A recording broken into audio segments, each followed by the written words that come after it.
Bonjour, bienvenue à toi aujourd'hui en ce premier samedi du mois.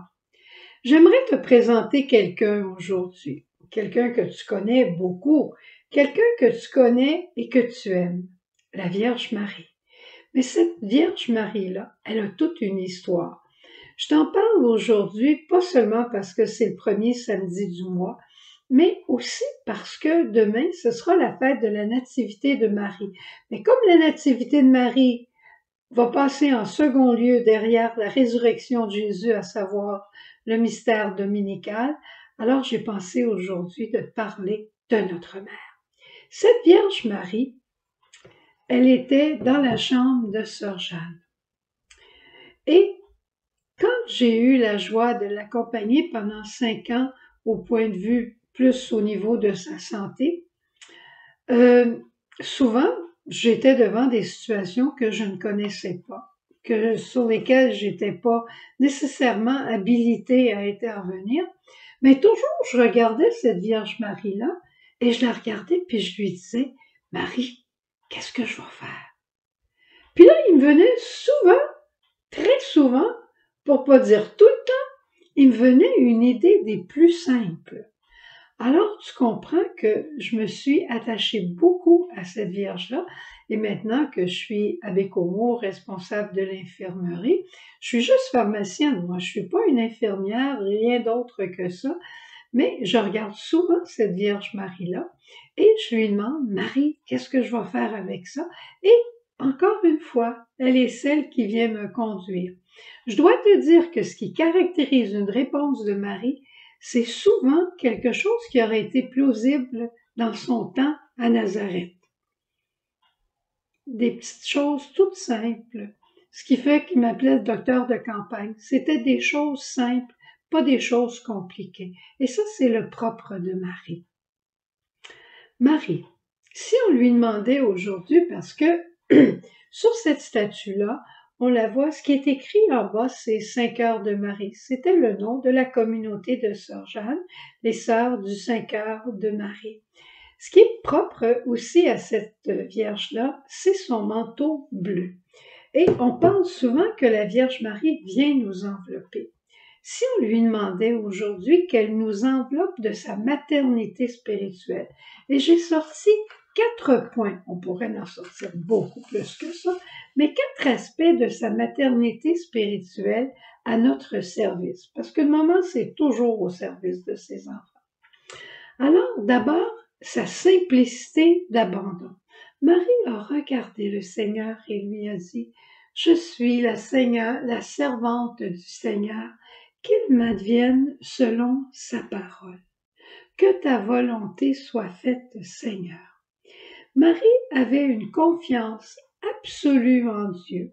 C'est cette confiance toute simple de l'enfant que je demande à Marie de te partager. Deuxième point, son humilité. Son humilité, c'était la plus petite. Elle voulait pas être grande, elle voulait pas se mettre en avant, elle voulait pas être reconnue. Ça nous arrive toutes ces choses-là. Mais la Vierge Marie veut nous envelopper de son humilité. Alors, moi, je lui demande en tout cas, certainement. Et un autre signe de l'humilité de Marie, c'est son action de grâce continuelle. Mon âme exalte le Seigneur. Le Seigneur s'est penché sur sa pauvre et humble servante. Toujours, elle était en action de grâce, en émerveillement, reconnaissant que tout ce qu'elle avait lui venait de Dieu.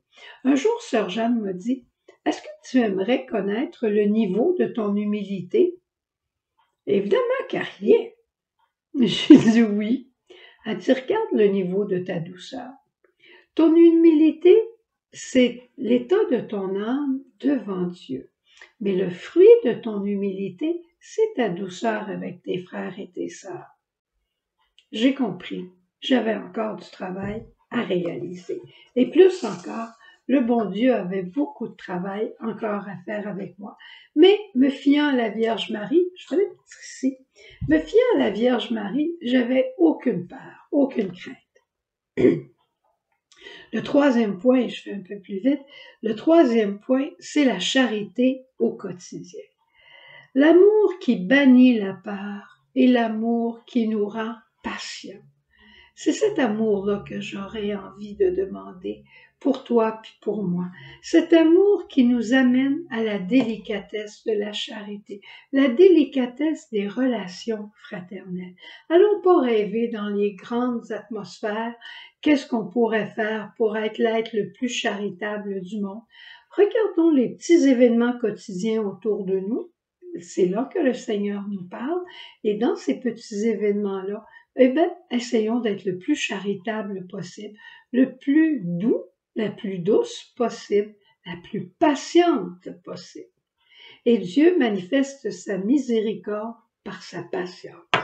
Finalement, le quatrième point de Marie que j'aimerais qu'elle te partage en te couvrant de sa maternité spirituelle, c'est le recueillement, cette capacité de te tenir devant Dieu et de lui dire « Seigneur, qu'attends-tu de moi ?» C'est simple, hein? Dieu ne voit pas comme nous, ou plutôt on devrait dire, on ne voit pas comme Dieu. On ne comprend pas les choses de Dieu dans le courant de notre vie. Tant de personnes se choquent contre la guerre, contre la maladie d'un enfant. Pourquoi Dieu ne fait rien?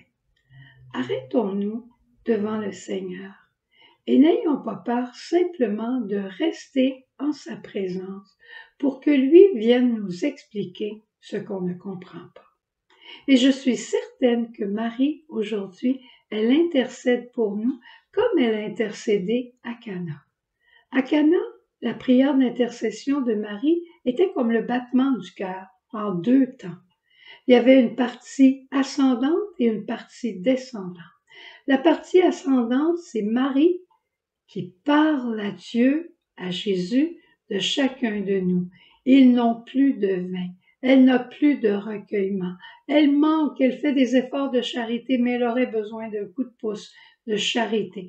Il aurait un besoin d'un coup de pouce, celui-là, dans l'humilité. Marie intercède pour nous. Et ensuite, son intercession descendante, elle nous regarde et elle dit, tout ce que Jésus te dira, fais-le. Maintenant, c'est Marie qui parle aux hommes de Jésus. C'est simple, hein? Et elle le fait pour toi aujourd'hui. Mon âme exalte le Seigneur. Bonne fête, Maman Marie. Bonne fête. Et accueille aujourd'hui son amour pour toi. Au revoir. Bonne journée. À demain.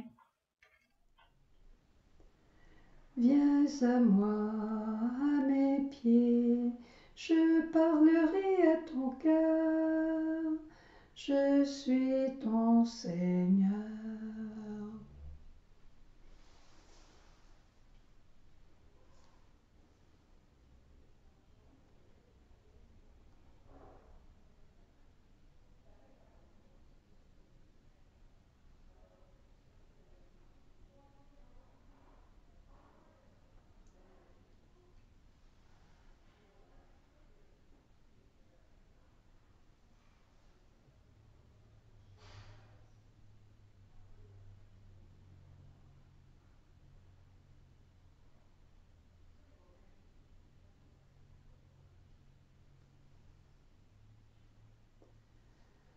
Douce Marie, que je t'aime, ô doux Jésus, je t'adore.